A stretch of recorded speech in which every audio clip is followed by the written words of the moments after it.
Ce que le FBI a découvert dans la chambre de Rick Harrison a tout changé. Cela a commencé par un coup. Ce n'est pas le genre de coup auquel Rick était habitué, le rap impatient d'un producteur hollywoodien essayant de faire sortir une autre saison d'une série de télé-réalité en déclin, ou le coup désinvolte d'un touriste curieux espérant avoir un aperçu du fonctionnement interne du prêteur sur gage le plus célèbre du monde. Ce coup était différent. Il est arrivé tôt le matin, avant que le soleil de Las Vegas ne se lève complètement à l'horizon. C'était précis, déterminé, soutenu par l'autorité. Et quand Rick ouvrit la porte, encore groggy de la veille, attendant à moitié un camion de livraison ou peut-être un client mécontent, ce qu'il trouva fut le regard froid des agents fédéraux et un insigne qu'il n'aurait jamais pensé voir en dehors des gros titres. Le FBI n'est pas venu chercher un autographe. Ils ne sont pas venus négocier. Ils sont venus avec un mandat de perquisition et une liste. Ce qui s'est passé ensuite allait déclencher une tempête médiatique, ébranler les fondations de l'une des marques de télévision les plus reconnaissables et révéler un secret si bizarre, si historiquement enchevêtré, que même les théoriciens du complot les plus dévoués avaient du mal à y croire. Au cœur de tout, un objet. Pas d'argent, pas d'armes, pas de carte ou de lecteur d'ordinateur, mais un masque. Un masque ancien finement sculpté qui se trouvait dans une boîte doublée de velours sous le lit de Rick Harrison. Pendant des années, elle était restée cachée. Des décennies auparavant, elle avait complètement disparu. Jusqu'à maintenant. Ce n'est pas seulement un scandale. C'est une histoire qui redéfinit l'image d'un homme autrefois célébré comme le marchand de trésors oublié le plus charismatique d'Amérique. Un homme qui souriait devant les caméras et faisait des millions de blagues sur les vieilles pièces de monnaie et les fusils anciens. Tout en abritant, selon le FBI, une relique liée à une société secrète qui aurait influencé les événements mondiaux pendant plus de 4 siècles. Une société dont le nom avait été effacé de la plupart des archives. Une société dont les artefacts restants sont non seulement inestimables mais dangereux. Pour comprendre l'ampleur de ce qui a été découvert dans la chambre de Rick Harrison, nous devons revenir en arrière non seulement jusqu'au jour du raid, mais aussi des années auparavant, des décennies, même à une époque où Rick n'était qu'un enfant épileptique, confiné dans un lit, enfoui dans des livres, s'imprégnant de l'histoire comme si sa vie en dépendait. Et peut-être que, d'une certaine manière, c'est le cas. Rick n'a jamais été qu'un simple homme d'affaires. C'était un étudiant en histoire, un amoureux de l'obscur et de l'étrange. Mais quelque part en cours de route, selon des documents fédéraux et des interviews divulguées, cet amour s'est transformé en autre chose. Obsession, peut-être contrainte, peut-être. Ce qui est clair, c'est que le Rick Harrison que le monde pensait connaître, la star de la télévision qui parlait vite, le négociateur effronté derrière le prêteur sur gage, n'était qu'une fraction de la véritable histoire. Selon les agents qui ont exécuté le mandat de perquisition, le masque n'était pas entreposé avec d'autres objets de valeur. Il n'était ni exposé dans son bureau ni protégé dans un coffre-fort. Il était caché dans un compartiment construit sur mesure sous le plancher de la chambre. Des couches de faux revêtements de sol, des capteurs de pression, un boîtier à humidité contrôlée, comme si l'artefact nécessitait des conditions spécifiques pour rester intact. Au moment où les agents ont soulevé le conteneur, les capteurs de rayonnement ont augmenté au pas à des niveaux dangereux, mais suffisamment pour être remarqués.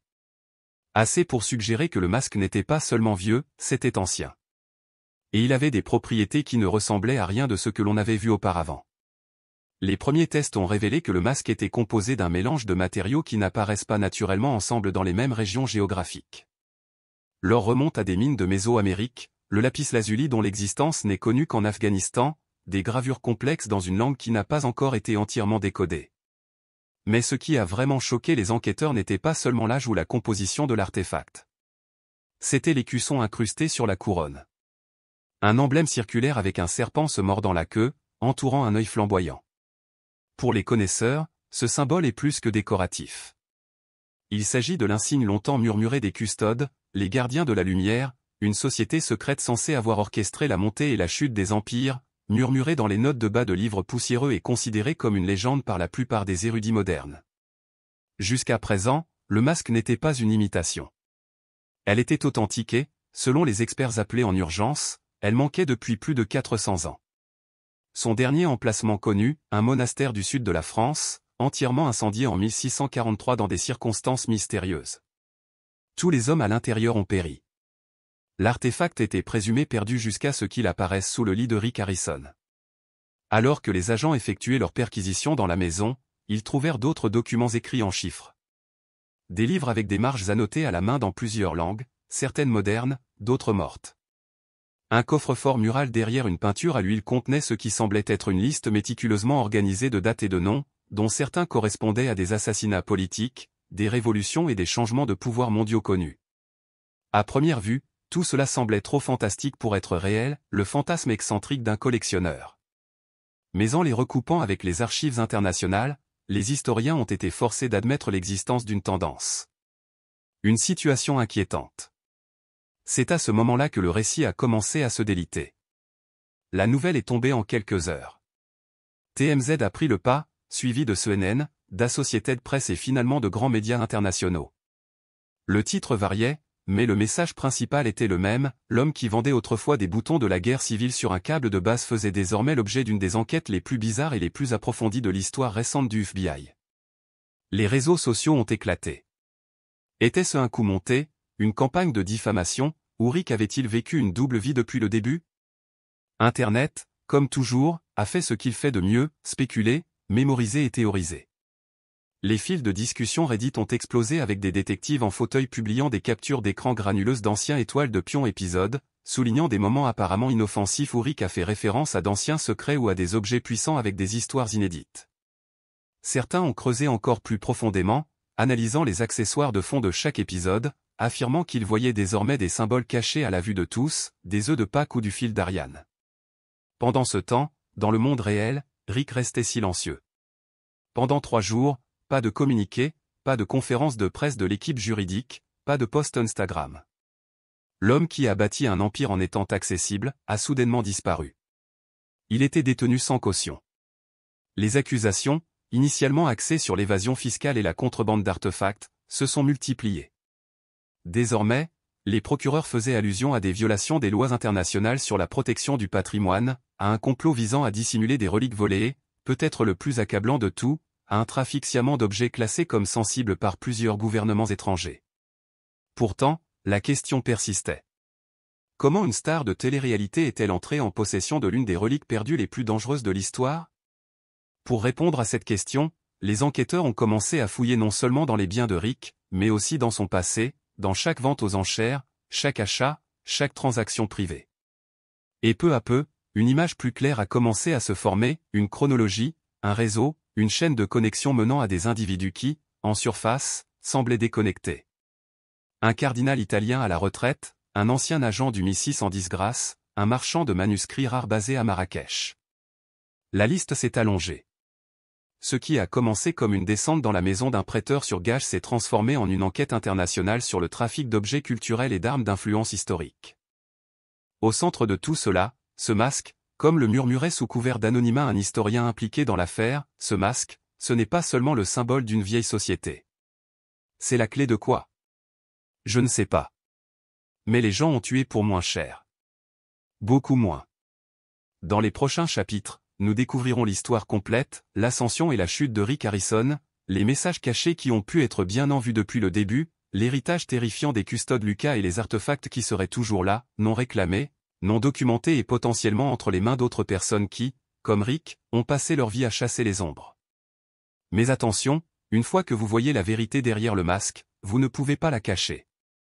Avant qu'il y ait un prêteur sur gage, avant qu'il y ait des touristes faisant la queue devant un bâtiment quelconque à Las Vegas, avant les caméras et les slogans, il n'y avait qu'un garçon. Un garçon allongé dans son lit au milieu de la journée, luttant contre son propre corps. Richard Kevin Harrison est né en 1965 à Lexington, en Caroline du Nord. De l'extérieur, cela ressemblait à une éducation normale de la classe moyenne. Son père, Richard Benjamin Harrison, sera plus tard surnommé « le vieil homme » à la télévision.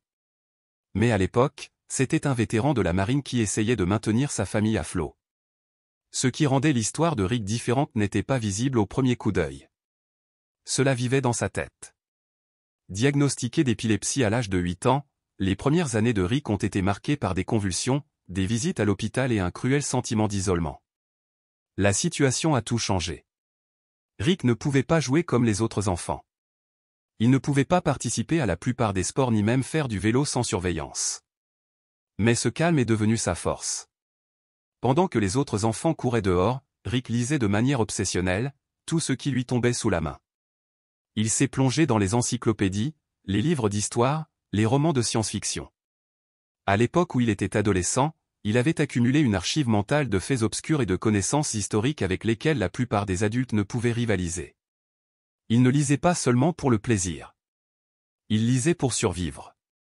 Les livres sont devenus le monde qu'il pouvait contrôler, comprendre et éventuellement manipuler. Au milieu de l'adolescence, Rick avait déjà développé un instinct pour la valeur des choses, réelles et imaginaires. Lorsque sa famille a déménagé à San Diego, puis à Las Vegas, ses instincts se sont aiguisés. Las Vegas des années 1980 n'avait rien à voir avec ce qu'elle est aujourd'hui. C'était plus dur, plus anarchique et plus vivant à certains égards. Les rues étaient remplies de gens essayant d'échanger tout ce qui avait de la valeur contre de l'argent rapidement, des voitures, des bijoux, des appareils électroniques et des objets de collection. Rick a vu une opportunité. Son père, Richard Senior, avait récemment pris sa retraite de la marine et cherchait un moyen de subvenir aux besoins de la famille. À l'époque, Rick était encore à la fin de l'adolescence et a lancé l'idée de créer un prêteur sur gage. Pas n'importe quel prêteur sur gage, mais un prêteur sur gage spécialisé dans les objets uniques et de grande valeur. Il imaginait un endroit qui allait au-delà des outils et des chaînes en or moyen qui inondaient le marché. Il voulait des objets avec des histoires, avec une histoire. En 1989, ils ont ouvert le Gold and Silver Pawn Shop juste à côté de Las Vegas Boulevard. Au début, les affaires allaient au ralenti. Les prêteurs sur gage portaient une certaine stigmatisation. Ils n'étaient ni glamour ni tendance, mais Rick avait une vision. Il ne voulait pas construire simplement un autre magasin. Il voulait créer une destination, un lieu où vivaient des histoires, où chaque article sur l'étagère avait un passé qui méritait d'être découvert.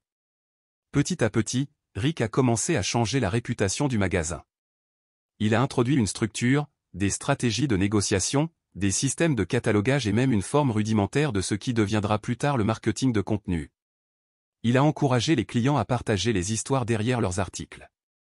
Le tournant s'est produit au début des années 2000 lorsque Rick a lancé l'idée d'une émission de télé-réalité basée sur les activités quotidiennes du magasin. Ce n'était pas une vente facile. Les réseaux ne croyaient pas que le public serait intéressé par les vieux objets et le marchandage. Mais après des années de persévérance, History Channel a repris l'émission. En 2009, Étoile de Pion a été créée et Rick Harrison est devenu un nom connu du jour au lendemain. La formule était simple mais efficace. Un client arrivait avec un objet, peut-être un mousquet de la guerre révolutionnaire ou un album signé des Beatles. Rick l'examinait, posait des questions approfondies, puis faisait appel à un expert pour vérifier son authenticité.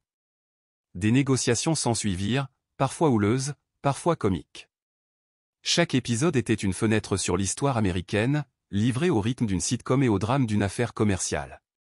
Mais ce que les téléspectateurs n'ont pas vu, c'est la machine qui se cache dans les coulisses. À mesure que la popularité de l'émission montait en flèche, la visibilité du magasin augmentait également.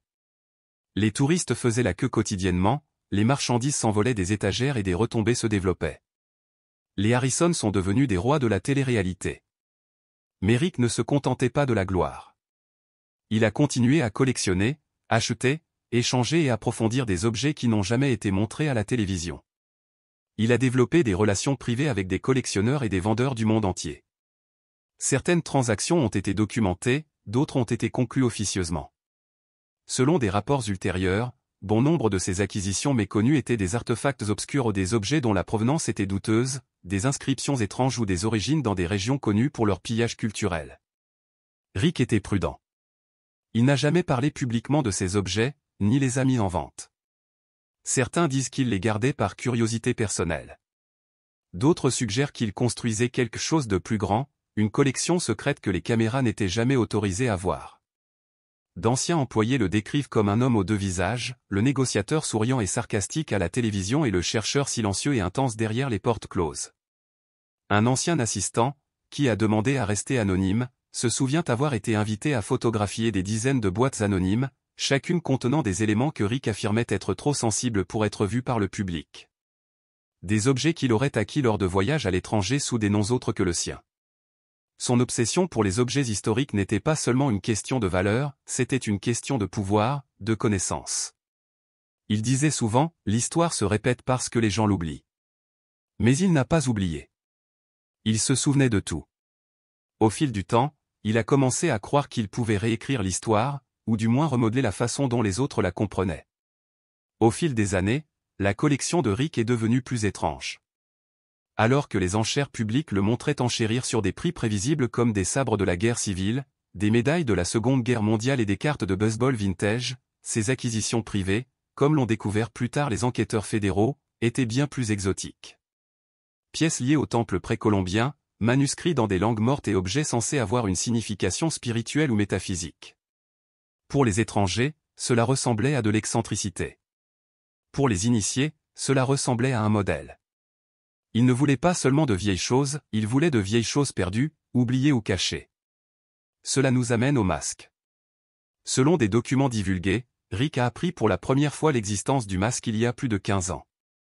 Un contact en Espagne en a parlé en passant à un artefact censé remonter à un ordre européen secret antérieur au siècle des Lumières.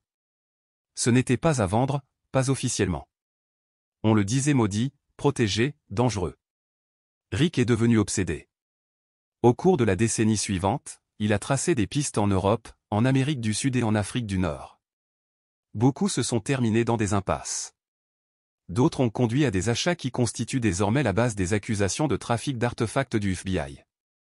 En 2017, il aurait payé une somme à 6 chiffres en crypto-monnaie à un vendeur anonyme basé à Istanbul. Ce qu'il a reçu n'a été confirmé qu'après le raid du FBI, mais les experts estiment que c'est à ce moment-là que le masque est entré en sa possession. Si c'est vrai, cela signifie qu'il l'a caché pendant près de 8 ans avant que les autorités fédérales ne le découvrent. Pourquoi a-t-il gardé le secret?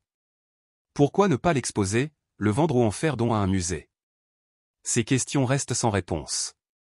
Ce qui est clair, c'est que Rick ne considérait pas le masque comme une marchandise.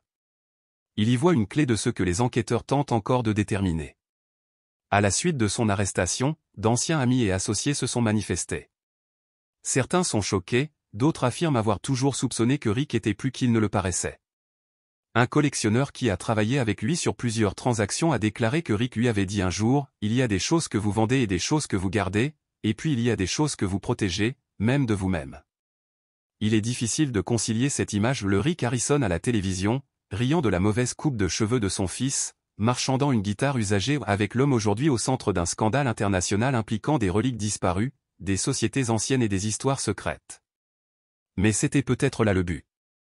Peut-être que le spectacle était aussi un masque. Étoile de Pion a rendu Rick célèbre. Cela lui a donné accès, ressources et connexions. Cela lui permettait de circuler en cercle bien au-delà du prêteur sur gage.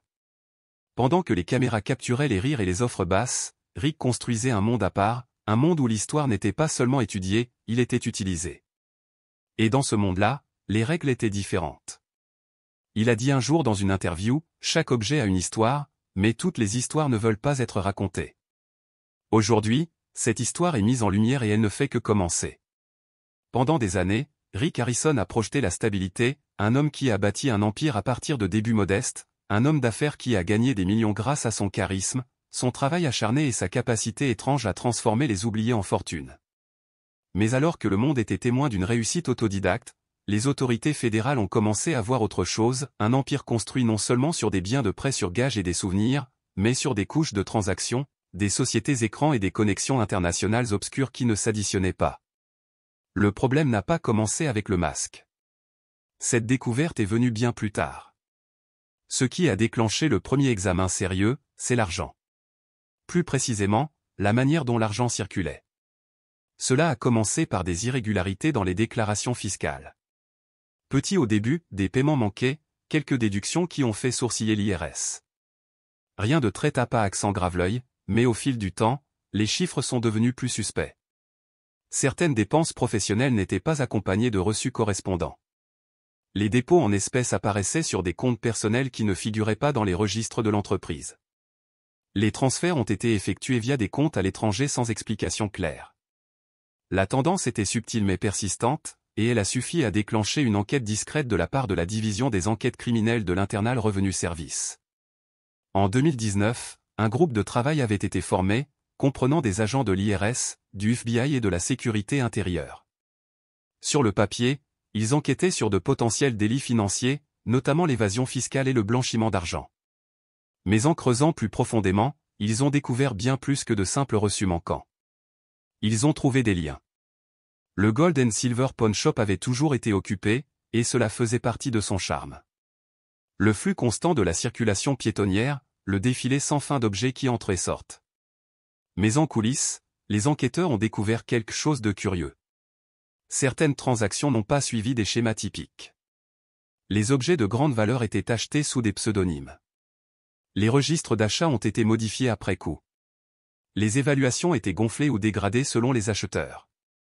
L'un des premiers drapeaux rouges concernait un rare instrument de navigation du XVe siècle, un astrolabe qui aurait appartenu à des explorateurs portugais. Il aurait été vendu à un acheteur anonyme à Monaco. Mais lorsque les enquêteurs ont retracé la cargaison, ils ont découvert qu'elle n'avait jamais quitté les États-Unis. Il avait été réacheminé vers une collection privée en Floride sous un faux connaissement. Les documents avaient été signés par un évaluateur tiers dont les pouvoirs se sont révélés par la suite falsifiés. La personne qui a arrangé l'affaire ? Un consultant lié à l'une des sociétés holding privées de Rick Harrison. C'est alors que l'affaire est passée de l'évasion fiscale à quelque chose de bien plus grave, le trafic d'artefacts.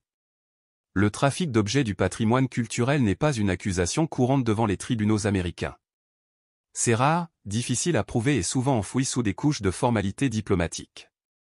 Mais ce cas était différent. Rick Harrison ne vendait pas seulement des artefacts, il les aurait importés et exportés sous le radar. Dans de nombreux cas, les objets identifiés par les caméras comme des antiquités inoffensives étaient en fait des objets signalés par des groupes de surveillance internationaux, des pièces de monnaie pillées sur des sites de fouilles syriens, des manuscrits sortis clandestinement d'Égypte, des icônes religieuses disparues de lieux sacrés. Et puis il y a eu les acheteurs. De nombreuses ventes de Rick ont été réalisées directement via le magasin ou des maisons de vente aux enchères agréées. Les enquêteurs ont découvert un deuxième grand livre, une liste privée d'acheteurs avec des entrées codées. Une fois décodés, les noms ont conduit à un réseau d'individus ultra-riches ayant un penchant pour les objets rares et juridiquement douteux. Parmi eux se trouvait un prince saoudien, un oligarque russe et un PDG du secteur technologique à la retraite de Singapour. Ce n'étaient pas des fans de la série, ils ne cherchaient pas de souvenirs. C'étaient des collectionneurs obsessionnels, secrets et prêts à payer des fortunes pour des objets qui ne pouvaient pas être acquis légalement. Rick était cependant prudent. Les transactions passaient par des intermédiaires. Les paiements étaient répartis sur plusieurs comptes et les communications étaient cryptées, gérées via des téléphones graveurs et des applications de messagerie sécurisées. Dans certains cas, les articles étaient démontés et expédiés en pièces détachées, pour être ensuite remontés à leur arrivée. Malgré sa prudence, Rick a commis des erreurs. L'une des preuves les plus accablantes provenait d'un seul email négligé, enfoui dans une boîte de réception supprimée sur un ordinateur portable de l'entreprise. Il contenait un manifeste numérisé pour une vente aux enchères à venir, répertoriant un masque de cérémonie non enregistré. Le destinataire était un courtier à Istanbul ayant des antécédents de trafic d'objets. L'expéditeur, une assistante temporaire du prêteur sur gage, a affirmé n'avoir aucune connaissance de l'objet qu'elle manipulait. Cet email est devenu le fil conducteur qui a tout dénoué. Les enquêteurs ont commencé à faire correspondre d'autres transactions aux éléments signalés. Des dizaines de pièces proviennent de régions déchirées par la guerre et de sites patrimoniaux pillés. Chaque fois que Rick ou son équipe affirmaient leur ignorance, les preuves suggéraient le contraire. Ils étaient non seulement conscients mais experts dans la dissimulation des origines de ces objets. Les documents douaniers ont été falsifiés, les papiers de provenance contrefaits et, dans plusieurs cas, des experts de musées ont été payés au noir pour fournir une fausse authentification. À ce stade, la question n'était pas de savoir si Rick Harrison était impliqué dans des transactions illégales, mais jusqu'où cela allait. Publiquement, Rick a maintenu son innocence, affirmant que les allégations étaient disproportionnées et résultaient de malentendus et d'erreurs administratives. Il s'est appuyé sur sa réputation, ses années aux yeux du public et les millions de fans qui ont cru en lui. Mais derrière des portes closes, même ses alliés les plus proches ont commencé à devenir nerveux. L'équipe juridique a commencé à préparer les actes d'accusation. Sa famille, autrefois si visiblement liée à l'entreprise, a commencé à prendre ses distances. Son fils, Cory, a cessé d'apparaître en public. Le fonctionnement du magasin a ralenti. Épisodes de Étoiles de Pion ont été discrètement retirés des services de streaming. Pendant que les fans spéculaient sur la santé de Rick ou sur une éventuelle retraite, les agents fédéraux élaboraient leur dossier. Mi-2022, un grand jury a été convoqué. Des témoins ont été appelés, des courriels, des enregistrements de transactions et des images de surveillance ont été examinés. Mais ce n'est qu'en novembre de la même année que le FBI a demandé un mandat de perquisition complet.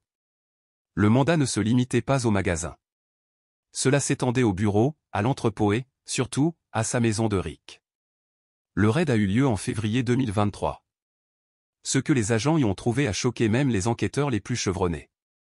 En apparence, la maison semblait modeste par rapport aux standards de Las Vegas, mais à l'intérieur, c'était une forteresse.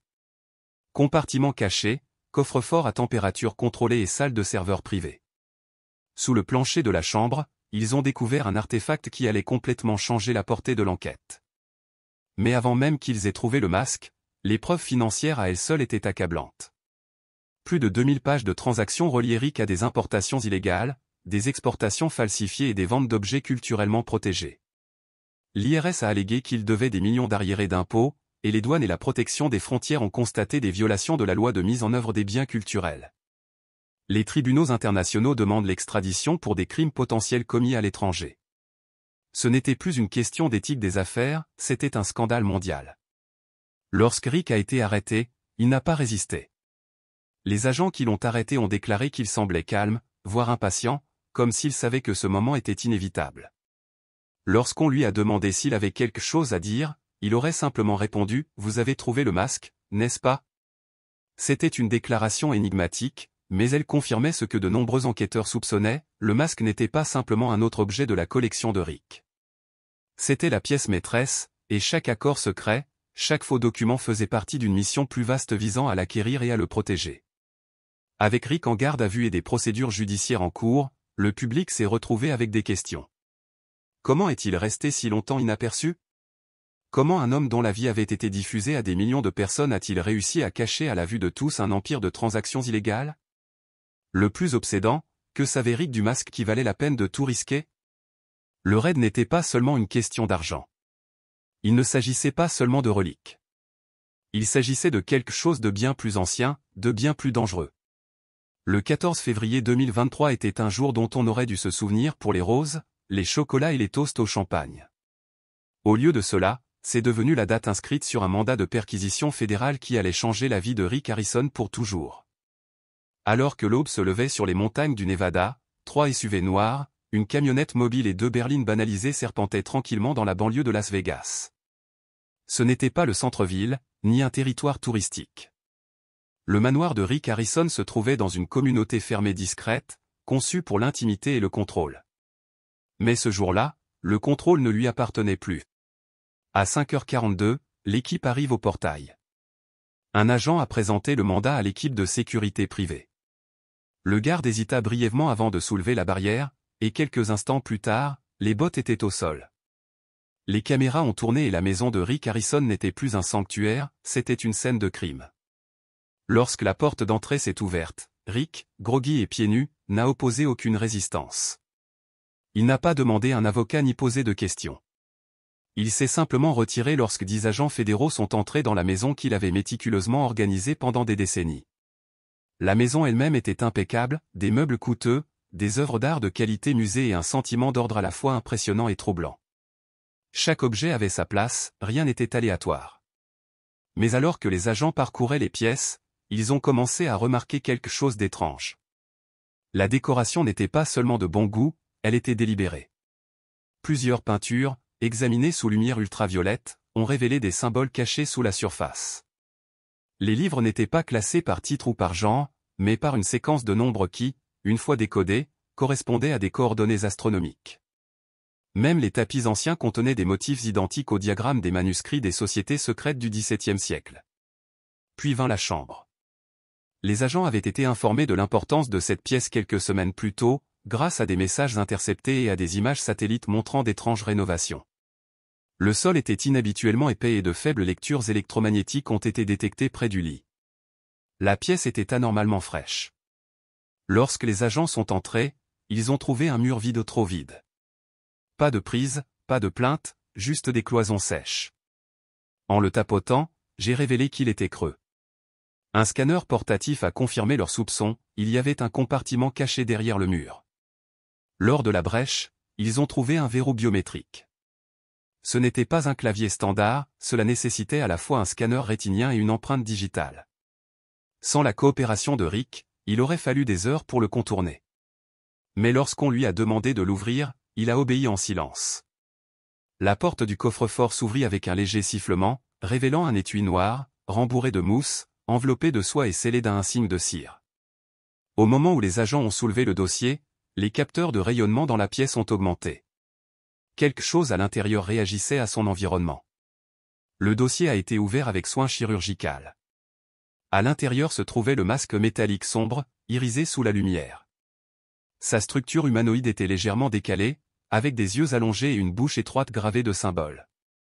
Le front portait un emblème en relief représentant un serpent avalant sa propre queue, encerclant un œil radieux semblable à un soleil. Le masque n'était pas simplement un artefact parmi d'autres, il était cérémonial et il dégageait une énergie à la fois tangible et intangible. Dès qu'il a été identifié, le FBI a interrompu le reste des recherches. Des experts en crimes contre les biens culturels et des historiens du Smithsonian ont été appelés. En 1 heure, la cuisine s'est transformée en laboratoire improvisé. Des photos haute résolution ont été prises et des scans 3D ont été lancés. Les agents devaient déposer des rapports préliminaires sur leurs impressions sensorielles. Un agent s'est senti inexplicablement triste en touchant le boîtier, un autre a eu un saignement de nez et un troisième a eu des rêves vifs de feu, de chant et d'une silhouette en robe debout dans un cercle de pierre. Ces affirmations, bien qu'anecdotiques, ont suffi pour que le masque soit classé comme un risque psychologique potentiel, nécessitant des protocoles de manipulation particuliers pour tous les examens futurs. Mais le masque n'était qu'un début. Une fois le coffre-fort ouvert, le contrôle de Rick sur le récit s'est effondré.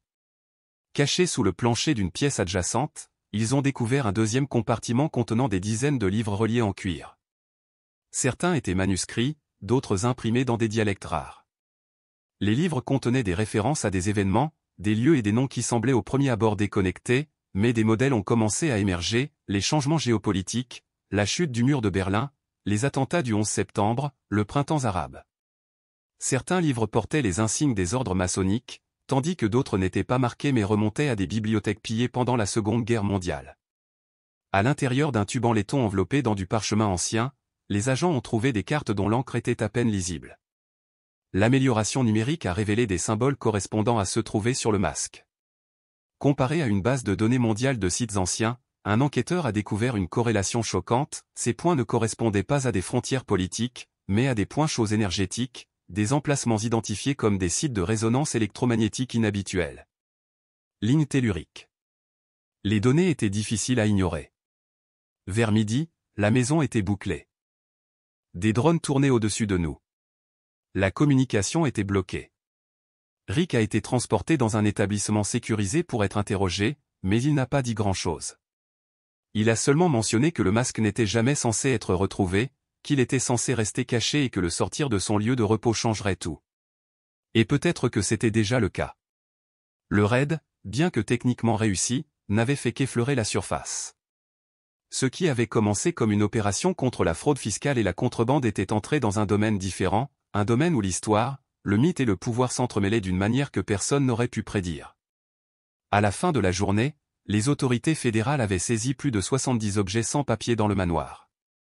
Chacun serait analysé, catégorisé et rapatrié, mais aucun ne porterait le poids ou le mystère du masque. Dans les semaines qui ont suivi, des rumeurs ont circulé selon lesquelles le masque avait été déplacé dans une chambre forte souterraine sous la bibliothèque du Congrès, qu'il avait été examiné par des scientifiques de la NASA, qu'il brillait dans le noir ou qu'il murmurait.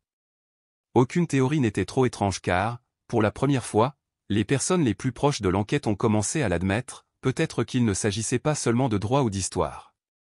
Peut-être s'agissait-il de quelque chose de plus profond, de quelque chose de primordial. Le monde ne serait plus jamais le même. Cela a parlé.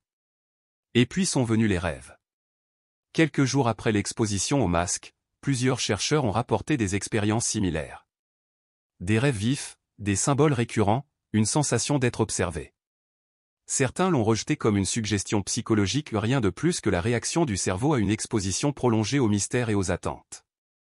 Mais les rapports étaient trop cohérents pour être ignorés. Une chercheuse, une linguiste d'Oxford, a décrit s'être réveillée avec des sueurs froides après avoir rêvé d'une pièce remplie de personnages en robe chantant dans une langue qu'elle n'avait jamais entendue mais qu'elle comprenait d'une manière ou d'une autre. Un autre, un archéologue d'Ankura, a affirmé avoir eu la vision d'un escalier en colimaçon descendant sous un temple du désert où le masque reposait sur un autel de pierre entouré de torches vacillantes. Un troisième expert, de nature sceptique, a rapporté une voix, douce et rythmée, récitant une séquence de nombres qui correspondait plus tard à un alignement astronomique prévu pour le solstice suivant. Coïncidence, hallucination, ou le masque agissait-il comme un déclencheur, déverrouillant quelque chose enfoui au plus profond du subconscient humain? Ces questions ont commencé à occuper l'équipe. Pour retracer son origine, les chercheurs ont parcouru des siècles d'artefacts perdus et de découvertes non classifiées. Ils trouvèrent une piste possible, un manuscrit obscur daté de 1621, conservé dans une bibliothèque privée à Genève. Le manuscrit, connu seulement d'une poignée d'historiens occultes, a été écrit avec un mélange de symboles latins, grecs et chiffrés. Il décrivait une série d'objets considérés comme des reliques du gardien Lucas, ou des gardiens de la lumière, une société secrète qui se serait formée dans l'ombre d'empires en déclin, chargée de garder ce qu'ils appelaient le chemin de l'illumination. Parmi les objets décrits dans le manuscrit se trouvait un « visage de l'invisible », un masque censé donner des visions de vérités cachées et de vies antérieures. L'artefact a été mentionné au passage. Pas d'image, pas de description détaillée, mais l'emblème était indubitable, l'aura entourant un œil flamboyant. Il s'agissait du premier lien tangible entre le masque de Rick Harrison et une conspiration longuement chuchotée qui a duré des siècles. Une conspiration qui avait été rejetée par les historiens traditionnels comme n'étant rien de plus qu'un mysticisme de la Renaissance. Mais maintenant, avec le masque en main, les frontières entre mythe et réalité commençaient à s'estomper. Plus ils en apprenaient, plus le tableau devenait sombre. Les documents obtenus du manoir de Rick ont révélé qu'il n'était pas tombé sur le masque par hasard. Il le suivait depuis plus d'une décennie. Un journal manuscrit trouvé caché derrière un faux panneau dans son étude faisait la chronique d'une quête qui a duré une décennie et impliquant plus de 2 douzaines de pays. Rick avait embauché des enquêteurs privés, soudoyé des douaniers et voyagé sous des pseudonymes. Dans un article effrayant daté d'avril 2016, il a écrit « Je me suis approché aujourd'hui. Le vendeur d'Istanbul était nerveux, a parlé de la marque et a affirmé qu'elle était maudite. Le masque, semble-t-il, n'était pas seulement un objet de fascination. C'était une obsession. Rick avait tout risqué pour le posséder. Et maintenant que cela avait été découvert, le monde commençait à comprendre pourquoi. Les historiens ont parcouru les archives des objets perdus et des reliques volées dans les zones de guerre et les expéditions coloniales. Aucun ne correspondait aux caractéristiques du masque. Cependant, un lien effrayant a fait surface, un vol non résolu dans les archives secrètes du Vatican en 1978. Un rapport, jusqu'à récemment classifié, faisait état de la disparition de plusieurs objets religieux sans papier suite au décès du pape Paul VI. Parmi ceux-ci, le rapport interne spéculait que l'objet avait été égaré pendant la transition papale. Pourtant, la description présentait d'étranges similitudes avec le masque trouvé dans la maison de Rick. Si les délais s'alignaient et cela faisait toujours l'objet d'une enquête, cela signifierait que le masque aurait disparu pendant plus de 40 ans, pour réapparaître entre les mains d'une star de télé-réalité, un homme connu pour marchander des guitares vintage et des fusils rouillés. Mais c'est peut-être ce qui a fait de Rick le gardien idéal, caché à la vue de tous. Un homme ayant accès à l'histoire sous couvert de divertissement. Alors que l'analyse se poursuivait, une autre réalisation effrayante est apparue. Les sculptures sur le masque n'étaient pas simplement décoratives ou linguistiques. Ils étaient mathématiques. La spirale gravée sur sa surface suivait la séquence de Fibonacci avec une précision presque parfaite. Le rapport entre l'œil et la largeur du masque correspondait au juste milieu. Lorsqu'elles sont numérisées avec un logiciel d'imagerie 3D, les lignes ont créé une série de motifs superposés, des fractales qui s'étendent à l'infini, formant un plan qui correspond à la disposition de plusieurs structures mégalithiques à travers le monde. Stonehenge, Göbekli Tepe, les pyramides de Gizeh. Qu'est-ce que cela signifiait? Certains ont considéré cela comme une coïncidence. D'autres ont suggéré que le masque était une carte symbolique pointant vers des sites de pouvoir ou de connaissances anciennes. D'autres encore, plus ésotériques, affirmaient qu'il s'agissait d'une clé non pas métaphoriquement, mais littéralement. Un outil destiné à débloquer quelque chose de physique quelque part sur Terre. Les théories se multiplient.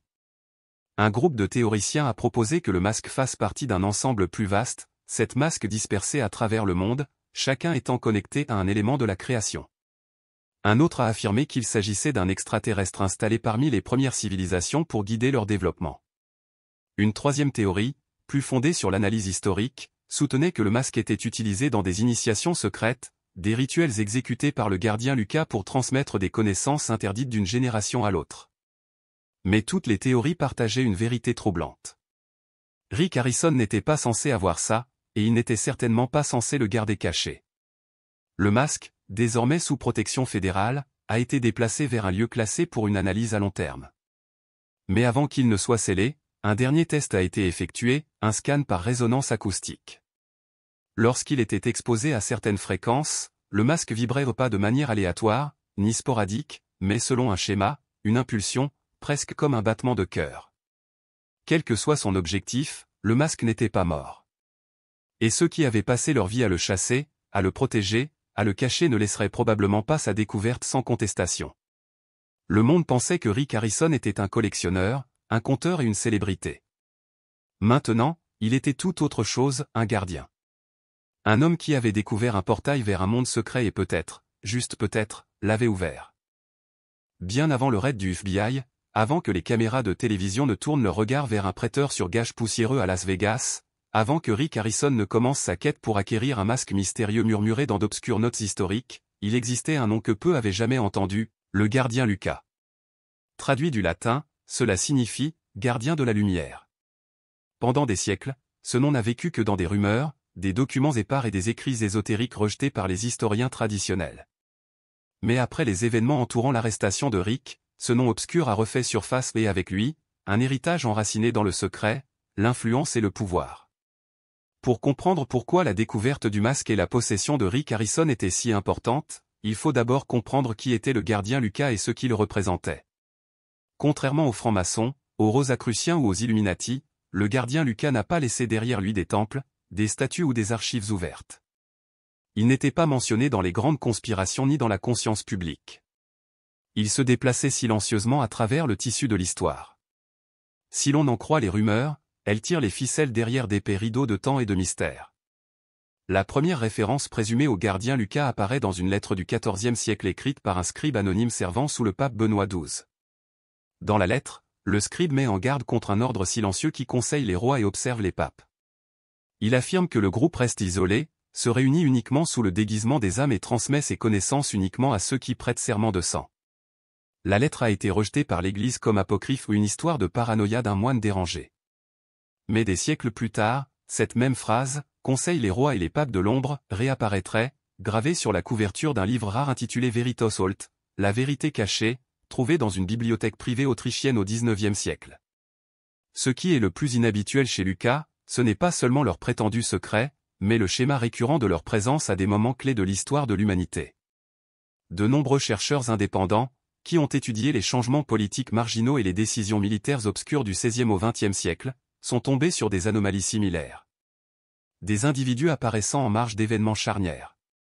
Des conseillers qui ne figuraient sur aucun registre officiel. Documents estampillés de sceaux inconnus.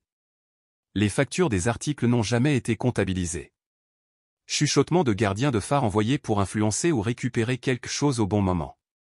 Encore plus bizarres sont les interactions enregistrées entre les membres de maisons royales aujourd'hui disparus et ce qu'ils appelaient « le cercle ». Une lettre survivante d'un membre de la famille Médicis détaille une étrange rencontre avec ceux qui portent l'œil. La lettre continue en décrivant un masque, un rituel et un choix qui lie pour toujours l'âme à la flamme de la vérité. Ce passage est resté enterré jusqu'à récemment, lorsque des experts amenés à analyser le masque de Rick Harrison ont découvert que la phrase correspondait à une inscription gravée sur le bord intérieur de l'objet. Le lien, autrefois considéré comme une simple coïncidence, apparaît désormais indéniable. Plus les enquêteurs regardaient en profondeur, plus l'histoire se démêlait. À Paris, ils ont trouvé des documents des guerres napoléoniennes répertoriant une cargaison manquante d'antiquités en route depuis l'Égypte. Parmi les objets volés se trouvait une boîte décrite uniquement comme contenant un « visage de divinité », métallique, n'appartenant pas à notre métier. La cargaison n'a jamais été retrouvée et l'agent chargé du manifeste a disparu. 2 semaines plus tard, à Prague, un ancien bastion jésuite contenait des parchemins faisant référence aux « porteurs de vue ». Les parchemins décrivaient un groupe chargé d'artefacts censés transmettre des messages provenant de royaumes divins ou d'un autre monde. On croyait, écrivent-ils, que les gardiens Lucas étaient les seuls à savoir comment utiliser de tels artefacts sans folie. Ce n'est qu'en 1939, quelques jours avant l'invasion nazie de la Pologne, qu'une mention complète de la garde de Lucas fut retrouvée. Cette fois, dans le journal d'un officier allemand travaillant pour l'Ahnenerbe, l'organisme de recherche nazi dédié à la découverte des connaissances anciennes et de la mythologie raciale. L'officier a parlé d'une expédition ratée au Moyen-Orient, où son équipe cherchait la source de lumière.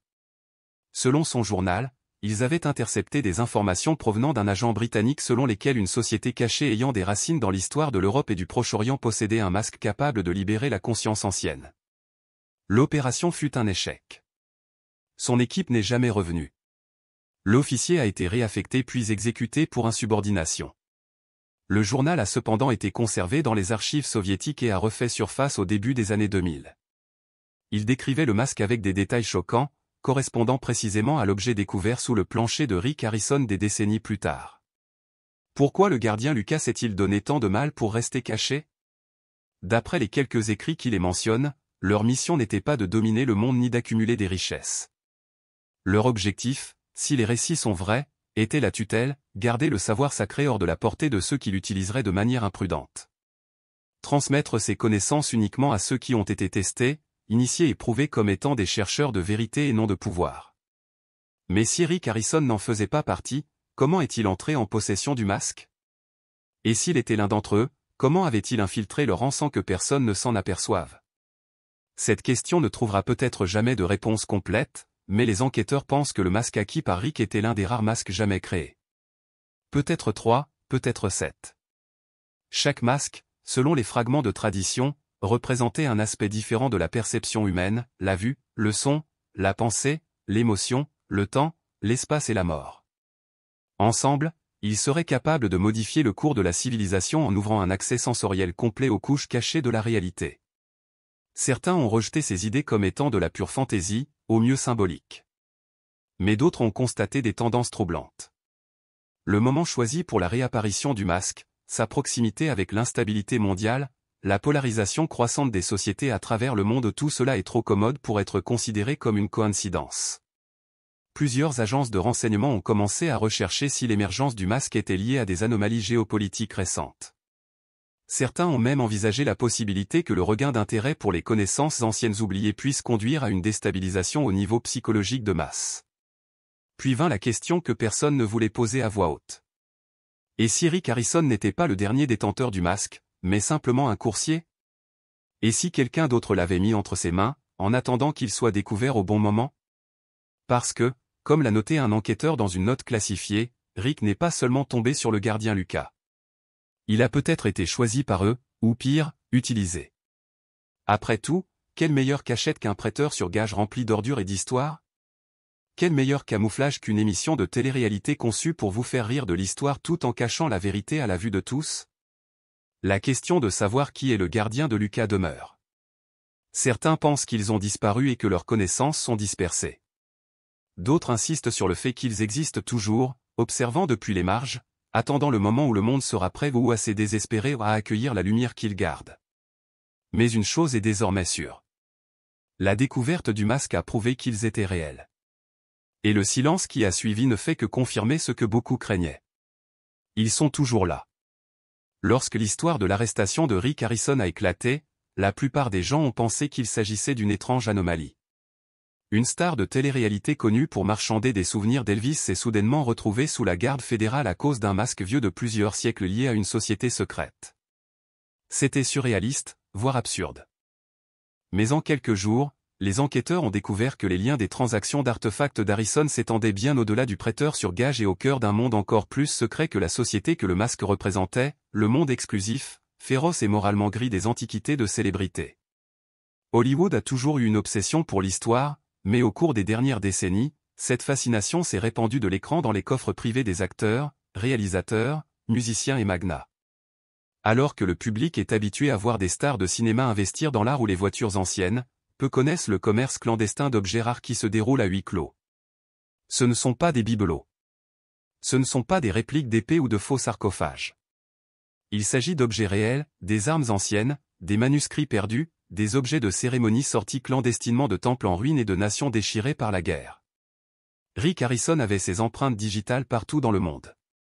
Selon des documents dévoilés peu de temps après son arrestation, Rick avait passé les 15 dernières années à se bâtir une clientèle comprenant certaines des personnes les plus influentes du monde du divertissement. Son prêteur sur gage était le visage public de son entreprise, un endroit où déplacer des objets de collection et des antiquités conventionnelles. Mais en coulisses, Rick a organisé un inventaire distinct. Cette liste n'a pas été publiée, elle n'a pas été photographiée et elle n'a jamais été évaluée devant une caméra. Au lieu de cela, ils étaient partagés via des emails privés cryptés, des textes et des recommandations de bouche à oreille entre des collectionneurs de haut niveau. Parmi les noms identifiés dans ces communications figurait un acteur oscarisé ayant une obsession connue pour les objets grecs anciens, un producteur de musique qui avait déjà fait l'objet d'une enquête pour blanchiment de fonds par le biais de ventes d'art, et un réalisateur célèbre pour ses épopées historiques qui aurait acheté une relique égyptienne censée être antérieure à l'Ancien Empire, prétendument obtenue par l'intermédiaire de Rick. Les accords n'étaient pas toujours directs. Dans de nombreux cas, Rick a agi comme intermédiaire. Il acquérait les objets par l'intermédiaire de contacts privés, souvent sur des sites de fouilles non enregistrés ou non officiels, et les déplaçait vers un endroit neutre. De là, un coursier privé transportait l'artefact jusqu'à un acheteur, souvent à l'extérieur du pays. Le paiement était effectué via des sociétés écrans, des crypto-monnaies ou, dans certains cas, des transactions de grande valeur. Un bouclier romain pour un tableau de Bozo, un parchemin sans rien pour accéder à un jet privé pendant 6 mois. Plus l'objet était précieux, moins il y avait de documentation. Les autorités estiment que ce système de marché noir a évolué non seulement en raison des risques juridiques, mais aussi en raison de la demande. Pour de nombreuses personnes fortunées, posséder un artefact rare n'est pas seulement une question de prestige, c'est une question de pouvoir. Il s'agit de contrôler un morceau d'histoire que personne d'autre ne peut toucher. Il s'agit de posséder un objet qui se trouvait autrefois dans un temple, un champ de bataille ou la chambre privée d'un roi. Et avec cette possession vient l'illusion de transcendance, de signification. Rick a compris cette psychologie. Il s'en est occupé.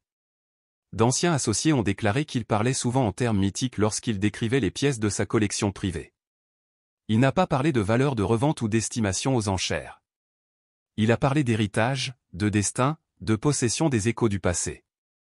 Un ancien acheteur, sous couvert d'anonymat, a décrit Rick comme à la fois un vendeur et un prophète. Quelqu'un qui pourrait vous convaincre que l'objet devant vous n'avait pas seulement de la valeur, mais qu'il vous appartenait. Cette influence lui a permis de construire un réseau privé de collectionneurs qui feraient tout leur possible pour obtenir ce qu'ils voulaient et protéger ceux qui le leur donnaient. Lorsque le masque a été retrouvé, plusieurs clients de Rick ont été interrogés. Peu ont coopéré. Beaucoup ont affirmé n'avoir aucune connaissance de ces transactions illégales. Certains enquêteurs ont appris plus tard qu'ils avaient nettoyé leurs appareils avant de les remettre. D'autres avaient déjà quitté le pays, mais un nom revenait sans cesse. Un producteur basé à Los Angeles, connu pour financer des films historiques controversés aux connotations religieuses marginales. Cet individu, dont l'identité reste classifiée grâce à une enquête en cours, aurait financé plusieurs expéditions outre-mer de Rick à la recherche d'objets rares. Les documents bancaires montrent qu'entre 2015 et 2022, au moins 6 virements électroniques totalisant plus de 3,8 millions de dollars ont été envoyés à des sociétés écrans liées au compte de dépôt privé de Rick. Les justifications des paiements variaient aux consultations, recherches cinématographiques, acquisition de décors, mais les dates des transferts coïncidaient avec les voyages de Rick en Europe de l'Est, au Moyen-Orient et en Afrique du Nord, toutes des régions connues pour la circulation d'artefacts sur le marché noir. Dans une tournure qui a brouillé la frontière entre fiction et réalité, l'un des acheteurs les plus en vue de Rick aurait utilisé un artefact acquis par son intermédiaire comme source d'inspiration pour un film hollywoodien majeur.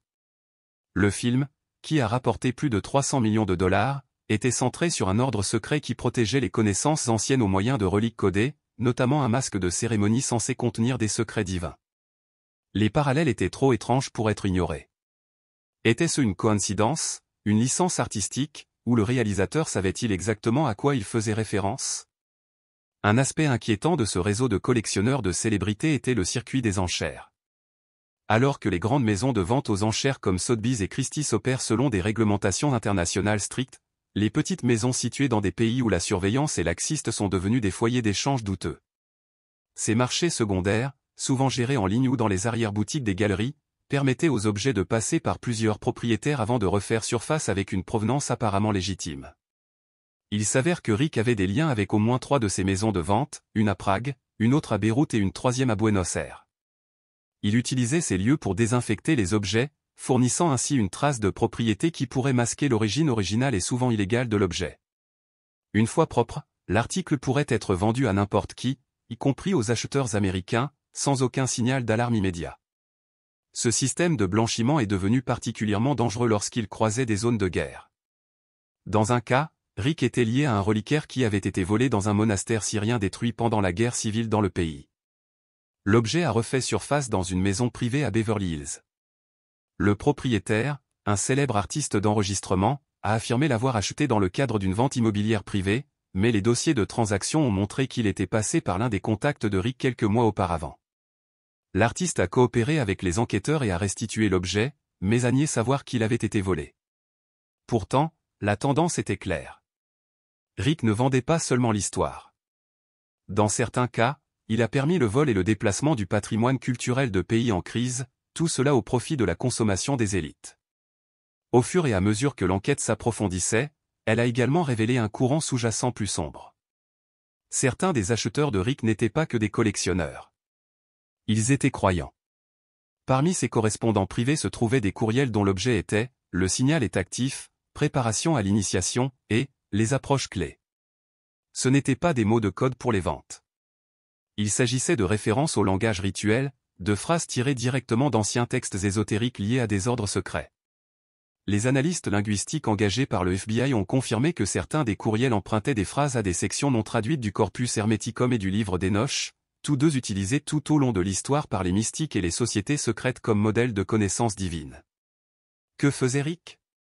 Était-il simplement en train d'imiter ce langage pour attirer des acheteurs excentriques, ou faisait-il partie de quelque chose de plus profond, un mouvement spirituel ou idéologique masqué par le commerce? Ce TTE question reste sans réponse. Mais la division des crimes culturels du FBI soupçonne désormais qu'au moins un des acheteurs de Rick n'acquérait pas des artefacts uniquement pour le prestige ou la curiosité. Il les collectionnait pour un usage rituel. Dans une cargaison saisie au Maroc, les autorités ont trouvé un assortiment d'objets de cérémonie, dont un poignard, un calice et un deuxième masque, bien que beaucoup moins orné que celui trouvé dans la maison de Rick. L'envoi, adressé à un associé connu de Rick, était marqué uniquement du mot « offrande ». Aussi absurde que cela puisse paraître, les forces de l'ordre ont désormais des raisons de croire que le réseau de Rick n'était pas seulement une question de gains financiers, mais qu'il faisait partie d'un ensemble idéologique plus large. Celui qui combinait l'obsession de l'histoire, du pouvoir et du mysticisme. Dans ce monde, Hollywood n'était pas seulement une industrie. C'était un voile. Les paillettes, le glamour, les lumières sont autant de distractions de la sombre vérité selon laquelle certaines des personnes les plus influentes de la Terre sont profondément investies dans les connaissances anciennes et feront tout leur possible pour les posséder.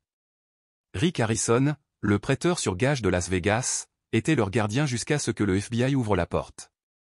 Chaque réseau de secrets finit par se dévoiler, et cela commence rarement par une grande révélation. Souvent, cela commence par un murmure. Dans le cas de Rick Harrison, la révélation s'est manifestée sous la forme d'une voix nerveuse sur une ligne sécurisée du FBI. Au début, l'appelant n'a pas voulu donner de nom. Il a dit qu'il avait peur. Il a dit qu'il avait travaillé pour Rick, qu'il avait vu des choses, entendu des choses qui n'avaient aucun sens pas à l'époque. Mais maintenant, après l'annonce de la nouvelle et la diffusion du masque sur Internet, l'ancien employé s'est manifesté. Les déclarations et les preuves qu'il a fournies par la suite ont constitué l'épine dorsale du dossier du FBI. Ce n'était pas seulement un ancien employé mécontent. Selon les registres internes de l'atelier, il y travaillait depuis plus de 7 ans, à partir de fin 2013. Initialement embauché comme assistant général, il a rapidement gagné la confiance de Rick et a finalement eu accès au back-office et aux salles de stockage. C'est là que sont apparus les premiers signaux d'alarme. Au début, dit-il, c'était subtil, des boîtes marquées « privées » qui n'apparaissaient jamais dans l'inventaire. Livraison arrivant à des heures impaires, signée uniquement par Rick ou un coursier de confiance. Des invités inhabituels venant par l'entrée arrière. Aucun d'entre eux n'est un client régulier. Des hommes en costume sur mesure aux accents étrangers. Femmes voilées. Il y avait une pièce au sous-sol du magasin dont la plupart des employés ignoraient même l'existence. Ce n'était pas indiqué sur les plans du bâtiment. On ne pouvait le voir depuis aucun couloir. L'entrée était cachée derrière un panneau coulissant dans un placard à fourniture protégé par un système de serrure biométrique. Rick avait le seul code d'accès, mais à une occasion, l'employé a déclaré qu'on lui avait demandé d'aider Rick à transporter une lourde caisse là-bas. C'est à ce moment-là qu'il l'a vu. La pièce était faiblement éclairée et bordée d'étagères, non pas d'étagères d'exposition, mais d'archives, faites d'acier robuste, comme celles utilisées dans les musées ou les laboratoires médico-légaux. Sur eux se trouvaient des dizaines de caisses, certaines en bois, d'autres en métal, d'autres en pierre toutes verrouillées, certaines avec des sceaux et de la cire, d'autres avec des marques que l'employé ne reconnaissait pas. Des symboles qui semblaient anciens, anguleux, précis. Au centre de la pièce se trouvait une table avec ce qui semblait être un tissu de velours drapé sur quelque chose d'angulaire. Rick lui a dit de ne rien toucher, de ne pas parler de ce qu'il avait vu. C'est ici que dort l'histoire, a déclaré Rick. Certaines d'entre elles ne devraient jamais être réveillées. L'employé n'a pas oublié ces mots. Pas même après avoir démissionné un an plus tard, invoquant un épuisement professionnel et un environnement de travail de plus en plus toxique. Mais ce n'est que lorsque la nouvelle de l'arrestation de Rick a éclaté que tout le poids de ce qu'il avait vu l'a frappé. Dans une déclaration aux agents fédéraux, il a décrit l'atmosphère dans le prêteur sur gage qui avait changé vers la fin de 2016. Rick est devenu plus secret, plus paranoïaque. Les caméras de surveillance ont été modernisées, notamment dans les zones arrière du magasin.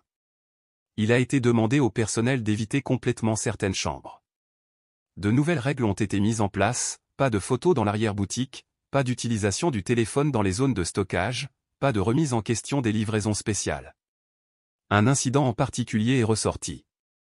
Tard dans la nuit de décembre 2017, l'employé fermait à clé lorsqu'il a entendu du mouvement en bas.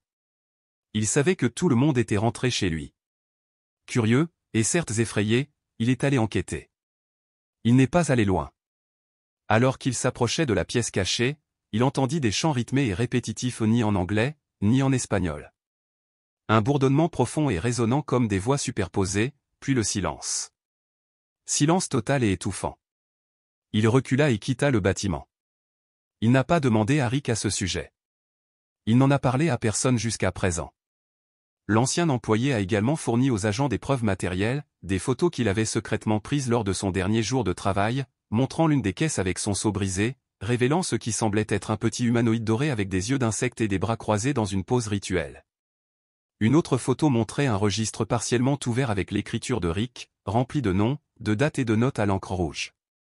Certains noms étaient soulignés, d'autres barrés. Quelques-uns portaient des symboles à côté d'eux, les mêmes symboles identifiés plus tard sur le masque. Le grand livre était crucial. Il révélait une chronologie, une liste d'acquisitions, des noms de code pour les vendeurs et les acheteurs. C'était une feuille de route pour le commerce clandestin que Rick dirigeait depuis des années. Et, plus inquiétant encore, cela suggérait que le masque n'était qu'une partie d'un puzzle beaucoup plus vaste. Il y avait d'autres objets, d'autres emplacements, d'autres clés. Les enquêteurs ont recoupé les noms figurant dans le registre avec les données douanières et les passeurs connus figurant sur les listes de surveillance d'Interpol. Les matchs étaient saisissants. Plusieurs pseudonymes correspondaient à des individus impliqués dans le pillage culturel pendant le conflit syrien. D'autres étaient liés à des contrebandiers d'antiquités en Europe de l'Est, notamment lors de la dissolution de la Yougoslavie. Les empreintes digitales de Rick ne figuraient pas uniquement sur les transactions. Il avait personnellement rencontré certaines de ces personnes, organisant les expéditions et effectuant des échanges en personne. C'est lors d'une de ces réunions, selon l'employé, que Rick est revenu visiblement secoué. Il s'est enfermé dans le bureau pendant 2 jours. Pas d'appel téléphonique, pas de livraison de nourriture. Lorsqu'il ressortit enfin, il paraissait plus mince, plus vieux, comme si quelque chose avait changé. Il n'a jamais parlé de ce qui s'est passé, mais l'employé a remarqué une chose. À partir de ce jour, Rick a commencé à emporter partout avec lui un petit cahier noir. Il y écrivait constamment. Même pendant les enregistrements de Étoile de Pion, le cahier était toujours à portée de main. Un producteur en a un jour plaisanté en demandant si c'était le journal de Rick. Rick n'a pas ri. Il a simplement dit, certaines pensées ne sont pas destinées à d'autres. Ce carnet n'a jamais été retrouvé. Dans les semaines qui ont suivi l'arrestation de Rick, le FBI a mené des entretiens de suivi avec plusieurs employés actuels et anciens. La plupart ont donné des réponses vagues ou ont affirmé leur ignorance, mais 2 autres ont corroboré certaines parties du récit de l'informateur, notamment l'existence de la pièce cachée et les visiteurs étranges qui contournaient l'activité habituelle du magasin. Un employé s'est souvenu d'un incident survenu en 2019 lorsqu'un homme en robe, oui, en vraie robe, a été escorté jusqu'à l'entrée arrière, flanqué de 2 gardes du corps lourdement tatoués. Il a été amené directement au bureau de Rick. Personne ne connaissait son nom. Personne ne l'a vu partir. Une autre a raconté avoir trouvé une enveloppe sur son bureau un matin. Pas de nom, pas d'explication. À l'intérieur se trouvait une photo du masque. Rien d'écrit au dos. Pas d'empreinte digitale, juste l'image, obsédante et immobile. Plus le FBI creusait, plus il réalisait que l'opération de Rick comportait plusieurs niveaux. Il y avait le visage public, la star de la télévision, le commerçant, le collectionneur. Il y avait ensuite le commerçant privé, l'homme qui faisait le trafic d'antiquités de grande valeur via un réseau de contacts mondiaux. Mais au-dessous de cela se trouvait autre chose, quelque chose de plus difficile à définir, une croyance, une mission, une contrainte. L'informateur a terminé son entretien avec un dernier souvenir. Il se souvenait avoir rencontré Rick une fois, bien avant que la paranoïa ne s'installe complètement. Rick se tenait devant un objet qu'il venait de recevoir, une petite tablette fissurée inscrite de symboles. Rick ne l'a pas remarqué au début. Il murmurait quelque chose, une phrase, encore et encore, ce qui est caché doit rester caché jusqu'à ce qu'il choisisse de revenir. L'employé ne l'a pas compris sur le moment. Il le fait maintenant.